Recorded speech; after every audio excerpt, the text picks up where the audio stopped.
स्वागत आहे. आज आपण एका कवितेवर बोलणार आहोत.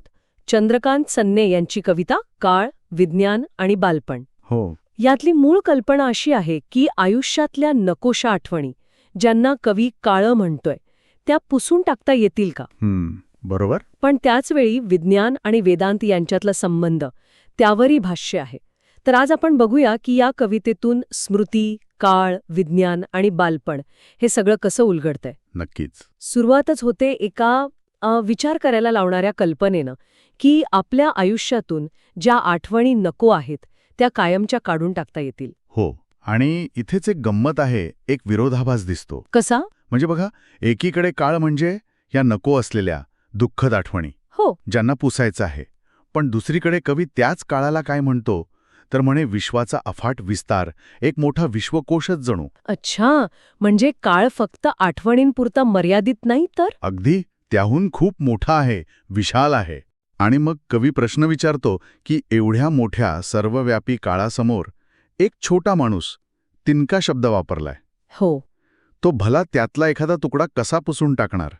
शक्य आहे का हे? बरोबर. आणि इथेच मग विज्ञान आणि वेदांताचा संदर्भ येतो. तो कसा जोडलाय? कवी असं सुचवतो की विज्ञानाची प्रगती, विशेषतः खगोलशास्त्र, जे आपल्याला विश्वाची अफाटता दाखवतं. हो, अब्जावधी प्रकाशवर्ष वगैरे. बरोबर. तर ही विज्ञानाची प्रगती वेदांतातल्या काही संकल्पनांना, म्हणजे जे एक सर्वव्यापी तत्व मानतात, त्याला कुठेतरी दुजोरा देते असं कवीला वाटतं. अच्छा, म्हणजे विज्ञान आणि अध्यात्म इथे एकत्र येत आहेत. एक प्रकारे हं. कवीच्या दृष्टिकोनातून तरी.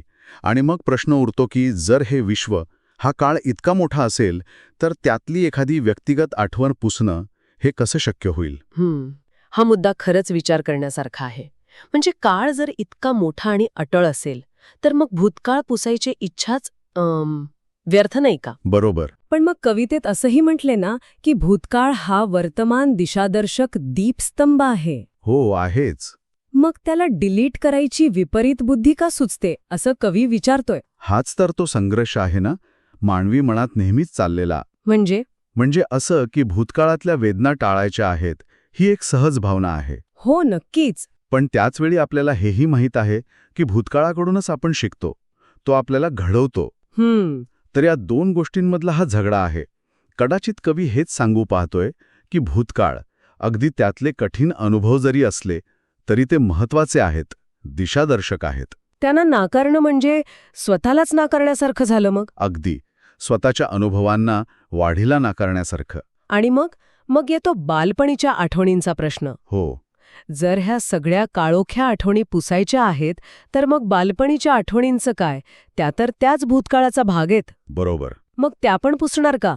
त्यातले निरागस क्षण, आनंद, ते सगळं? महत्वाचा प्रश्न आहे. आणि म्हणूनच कदाचित कवी सत्याचा शोध घ्यायला सांगतो. अभ्यास, चिंतन यावर भर देतो.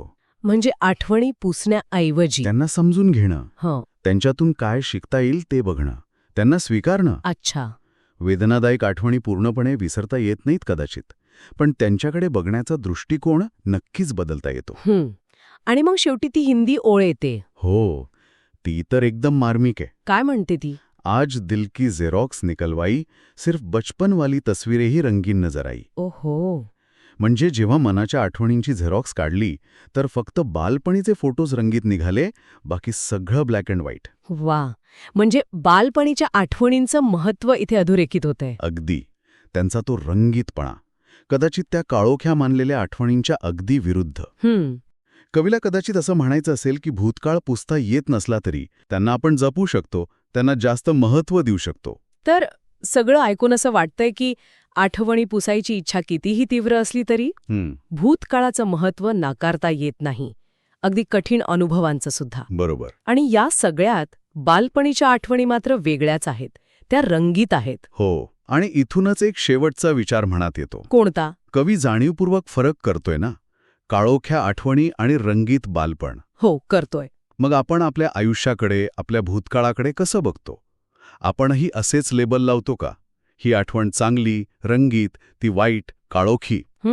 विचार करण्यासारखा मुद्दा आहे. असं लेबल लावल्यामुळे आपण त्या आठवणींमागचा खरा अर्थ, त्यांची आपल्या जडणघडणीतली भूमिका, हे समजून घ्यायला कमी पडतो का?